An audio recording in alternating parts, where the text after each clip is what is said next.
Allah Azza wa Jal in Surah Al-Kahf, a surah that we're supposed to recite every Friday, mentions 4 stories. And the third of these stories involves Musa alayhi salam, and it's the only time that this story has been mentioned. It's a very different part of his life, and it's a very personal journey. Most of the time when you read about Musa alayhi salam, it's either him directly speaking with Allah, or he's engaged with the Israelites, or he's challenging the Pharaoh, and it's a very public role or a leadership role. But in this particular story, it's very different from all the other things we learn about Musa alayhi salam. As a matter of fact, there are so many mysteries about this story, we don't even know exactly where to place this in his life. We know that it seems to have happened after they crossed the water, but exactly when historically and where he went, we don't know. And Allah chose not to tell us. But some things I want you to know about today for the purpose of this khutbah. My intention is not to actually tell you the entire story, but to highlight something Allah said within this profound account that Allah has mentioned. And that is that Allah Azza wa Jalla, in describing Musa alayhi salam, first of all, the most talked about prophet in the entire Quran. Nobody is mentioned by name more than Musa alayhi salam. And of course, he's been given the book, which then became the book that's more prophets taught than any other prophet. Meaning Allah gave him Torah, and after he gave him Torah alayhi salam, every generation after him had a prophet, and they taught Torah again and again and again and again and again. So more prophets were students of what he was given than any other prophet. So also, of course, Allah Azza wa Jalla describes the people that ascribe themselves to him, the Jewish community. He describes them as ahbar, people of ink, people of knowledge, right? And ulama Bani Israel, Quran uses the word scholars, or people of knowledge of the Israelites, meaning these are people that actually have profound knowledge. This is something they have from Allah, that Allah Azza wa Jalla gave them. Even after the changes they made to the book, there's still some knowledge that they possess. So Allah highlights the knowledge and the high status of Musa alayhi salam over and over again in the Quran. But then in this story, he is not the teacher, he is the student. Musa alayhi salam, who is in every other scenario a teacher, is now a student. And this is not early on. You know, when you think of education, early on in your career, you're learning, you're a student, and when you get certain qualifications, then after that you become a teacher. That's the normal progression of things. But this, from what we can tell, is actually happening much later on in the life of Musa alayhi salam, much after he's been a teacher. As a matter of fact, he's been a teacher to the Israelites. He's already received the Torah. He has been teaching on behalf of Allah Azza wa Jalla. And if we're to accept the authenticity of the narration, it's even claimed that nobody was more knowledgeable on earth than Musa alayhi salam, that he didn't know of anyone who had more knowledge. And yet Allah tells him, there's someone who knows more than you do, and you need to go learn from him. And so this really interesting story is now about someone who from what we can tell in the Quran, was given more knowledge than anybody else, and yet Allah is telling him that you need to go learn from someone else. Now, the more someone is learned, the more qualifications they have, credentials they have, the higher status they have in society. I'm not even talking about religious knowledge. If somebody's got a PhD, it's a form of respect. If somebody's a professor in university, it's a kind of prestige. We know that. This is why we celebrate people that graduate, whether you're graduating high school or college, or you got a master's degree, or you got a PhD, or with Islamic studies, you got an ijazah, or you finished memorizing the Quran. Whenever somebody accomplishes something in education, their status is increased. They're more recognized in the society. People listen to them and they have more validity.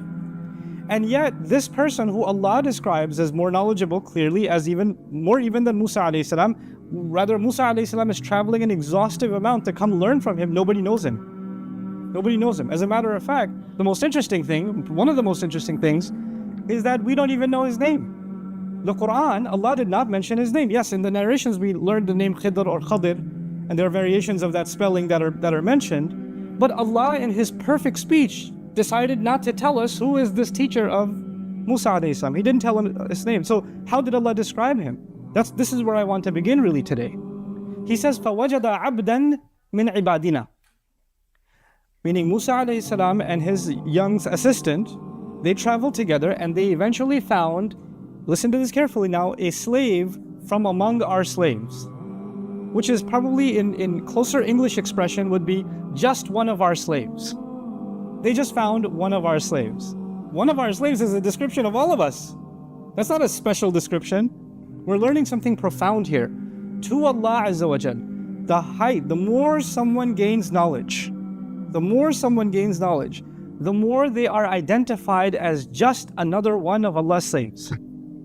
That doesn't make them more special than anyone else, It actually makes them realize, innani min al-muslimin, I'm just among everybody else.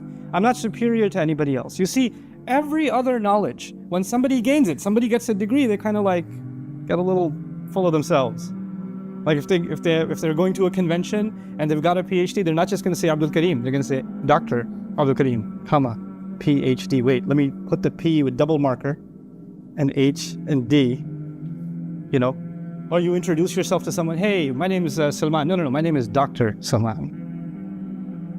Or your email ID, whatever. It doesn't say Zainab, it says Zainab MBA or whatever. You know, you have to add your credential because it's a form of I'm something. I have some value, you know.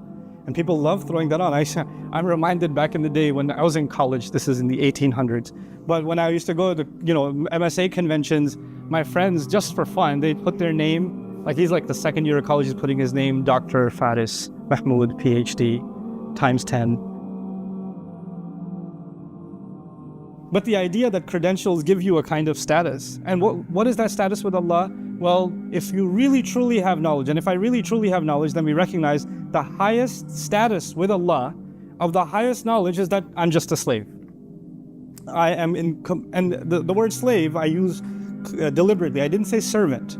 I said slave because it's kind of an offensive term, right? And literally in the Arabic language, I have to try to translate the Arabic of the Quran as close to the English as possible. I'm not trying to be politically correct. I'm trying to be accurate from a language point of view.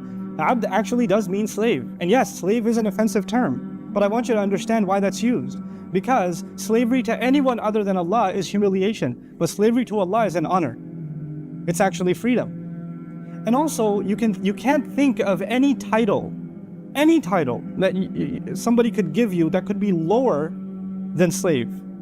Like whoever has a job in the world, any role in the world, when they take that role, there is no more humble, more lower a title than that one. Here you have someone who has higher and higher, the highest knowledge, and yet all he is abdan, a slave. And on top of that, it's not al-abd. It's not even mu'arraf bil-lam. It's not even the servant. Like this is the man to learn from. No, just any servant. There's an anonymity to him.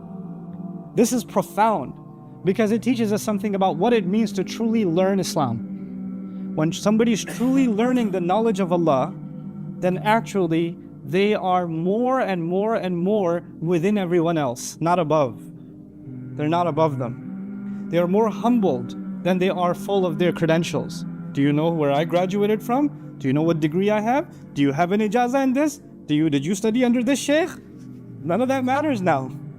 That disappears.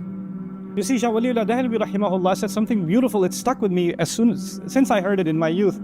He described somebody who has true knowledge. He said, when a tree bears fruit, its branches lower.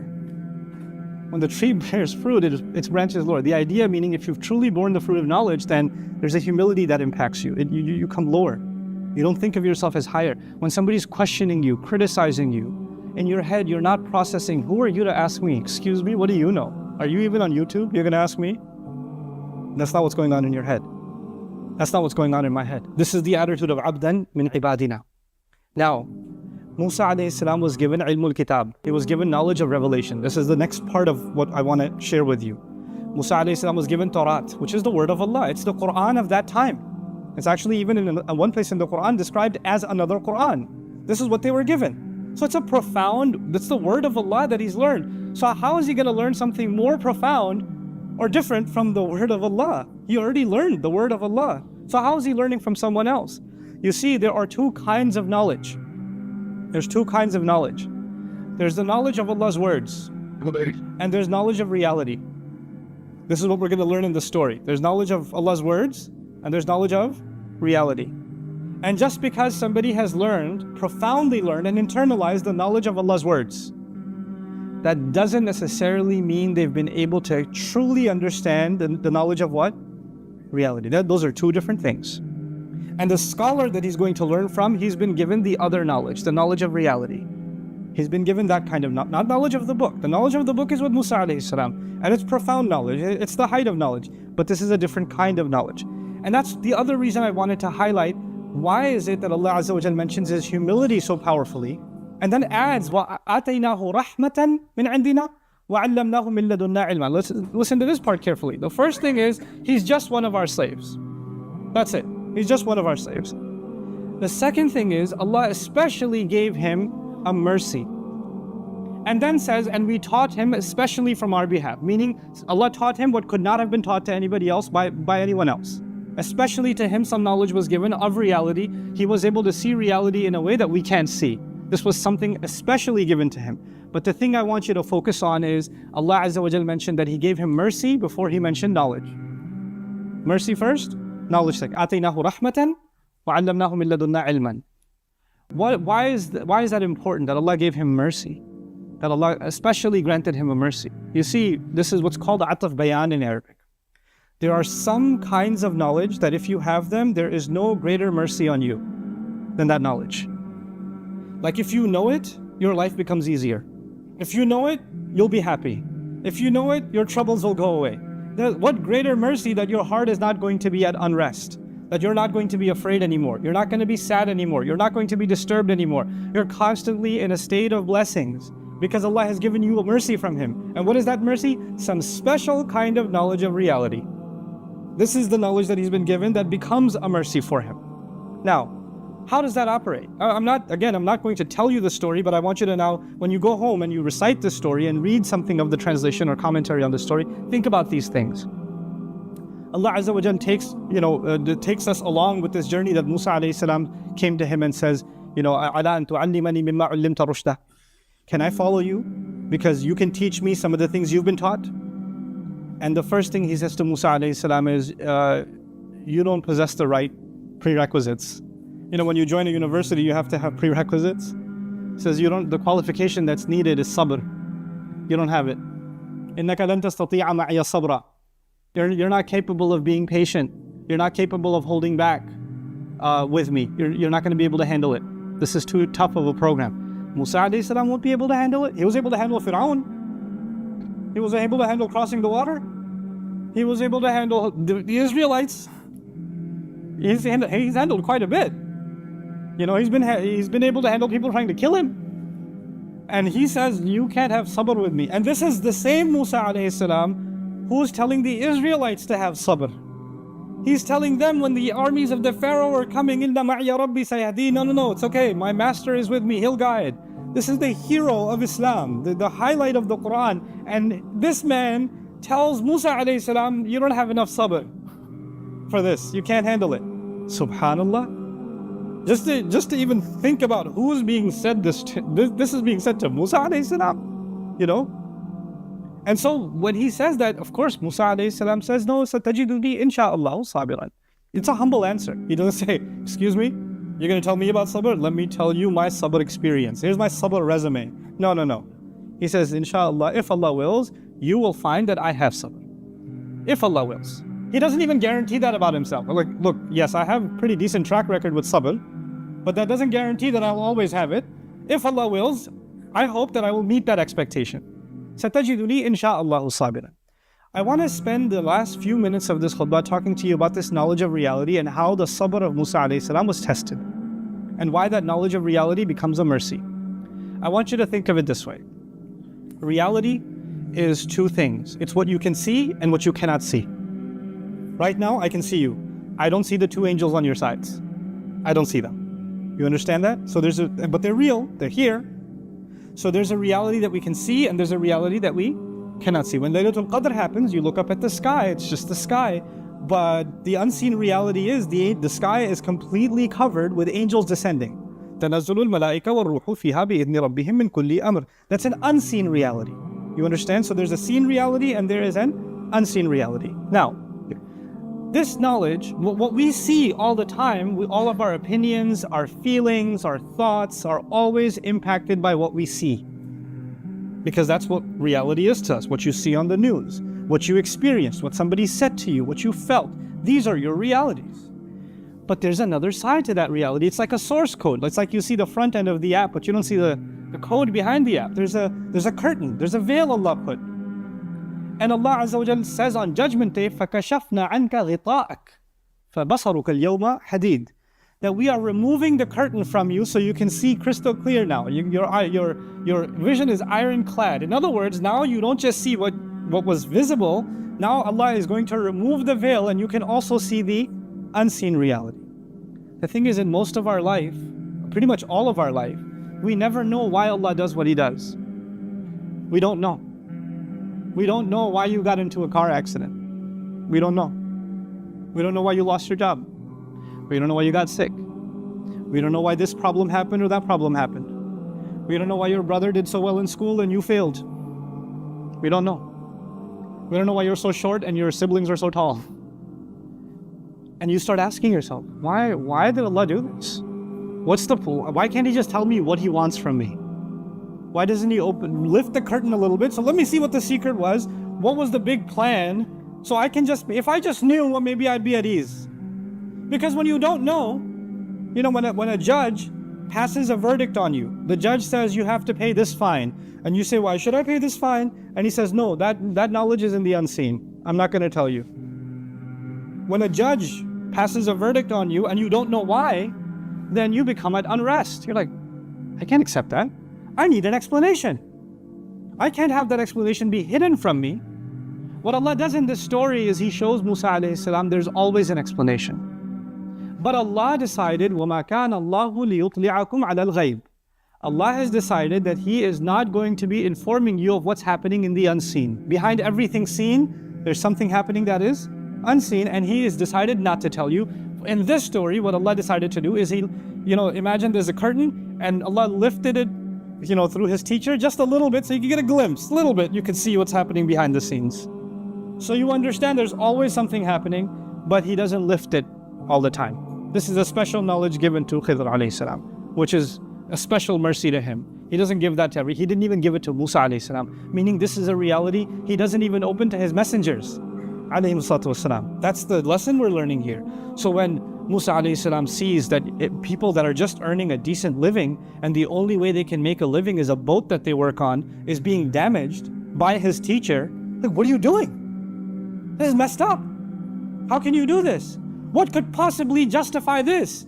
And he's told you you're not going to handle this. This is not the kind of course you can take and survive. You don't have the patience for this. Meaning he doesn't have the patience to see injustice and just stand by. Musa alayhi salam, when he sees injustice, he gets upset. When he sees two people fighting each other, he doesn't just stand there, he goes and fixes it. When he sees women struggling to feed their animal, he goes and helps. When he sees an innocent boy being killed, or he sees a ship being sunk for no reason, of course he's going to have a problem. And this became his test of sabr. In other words, when you and I see unfairness in your personal life, in your circle, when you see unfairness done towards you or done towards others, and you start questioning, why is this unfairness happening? This isn't right. That can't be a good thing. And you start, it agitates you, it really bothers you. It's at that point that those words of Khidr alayhi salam to Musa alayhi salam are, did I tell you this education, this knowledge is not easy to acquire. You don't have the patience for this. This is why it's not given to everyone. You can't handle this. And he even made the statement, وَكَيْفَ تَصْبِرُ عَلَى مَا لَمْ تُحِطْ بِهِ خُبْرًا. How in the world can you be patient over something you have no knowledge or experience of? There's an experience of the unseen. Allah did not open up that experience to us. We can't possibly experience it. We have to be humble and just sit back and say, Allah knows and we don't know. Wallahu ya'lamu wa antum la ta'lamun. Allah knows and you don't know. Eventually, when Musa alayhi salam was taught, okay, these are the things you couldn't bear. This is what was really going on. This was Allah's plan behind each of the events that took place. When that's described, then actually we realize this is one of the most important parts of knowledge that if we don't humble ourselves to, if we truly don't humble ourselves to, then there's no point considering yourself and myself someone who wants to learn about Allah's deen. Let me say that again. When we give ourselves completely to Allah's plan, that means we've humbled ourselves before Allah. We've trusted our teacher, who is Allah, and we've trusted the road He's taken us on. Even if that road becomes uncomfortable, our trust in Him doesn't go away. And that's not easy to do. If that wasn't even easy to do for a messenger like Musa alayhi salam, وَكَلَّمَ اللَّهُ مُوسَى تَكْلِيمًا, the one who spoke to Allah directly, it wasn't even easy for him to do. That means it's not easy for you and me to do. This is one of the hardest things we have to do in life, is to actually be able to just be okay with Allah's plan. Is to know at the end of the day, there is a larger plan. Now, please don't misunderstand what I'm trying to get across in this khutbah. I am not saying that when people treat you unfairly, and when people do wrong to you, or you see wrong happening, that you shouldn't say anything, it's Allah's plan. I'm going to take the sabr approach and not say anything. That's not what's being said.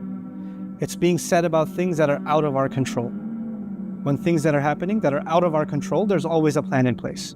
There's always something happening that is from Allah. And us standing up for justice, us speaking out against the wrong that is happening, is an obligation we have on ourselves. But this is beyond that. That's obvious. That's common sense. That's something that most of the Quran talks about. But there's an attitude before Allah Azza wa Jalla that we have to humble ourselves. I have to really, really acknowledge in myself that I'm not going to question Allah. I'm not going to say, Ya Allah, I don't see the sense behind this plan. I don't get it. If I was planning, I would have done a better job. Ma'adallah. This is the thought that goes in someone's head. This is the thing that has to be killed. Because my sense of planning, my decision making, in my head, you're thinking you're more merciful than Allah? You're thinking you're more just than Allah? Am I thinking that I'm a better planner than Allah? I know better than Allah? I have more wisdom than Allah? Is that what I'm thinking? Because when I'm questioning His judgment like that, then there's clearly something wrong. Of course, we can get close to that sometimes. Even the angels got close to that at one point. They didn't understand why Adam was created. They didn't get it. They even asked Allah Azza wa Jalla, تَجْعَلُوا فِيهَا مَنْ يُفْسِدُ فِيهَا وَيَسْفِكُ الدِّمَاء. Are you going to put on the earth someone who's going to cause corruption and spill blood? We don't get it.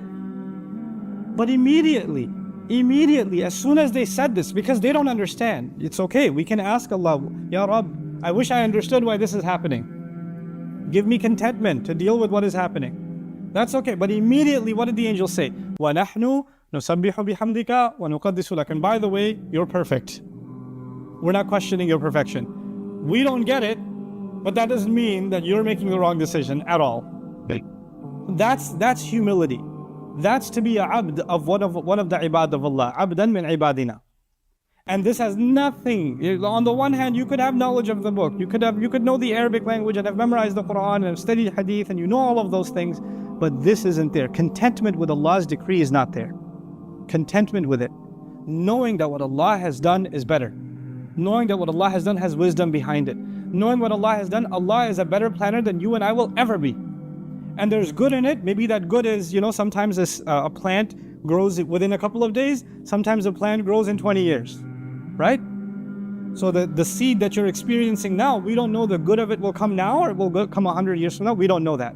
That's Allah's plan. That we can't have any knowledge of that. This is not something Allah Azza wa Jalla decided to tell us.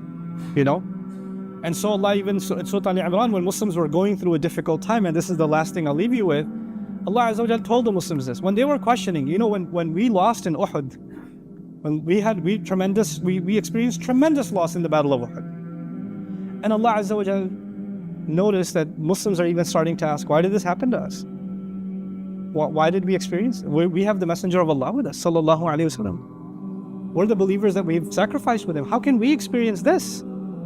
Allah says, وَتِلْكَ الْأَيَّامُ نُدَاوِلُهَا بَيْنَ النَّاسِ. These are the days we flip up and down between people. وَلِيَعْلَمَ اللَّهُ الَّذِينَ آمَنُوا. So Allah could know who truly believes. It's easy to believe when you're winning, isn't it?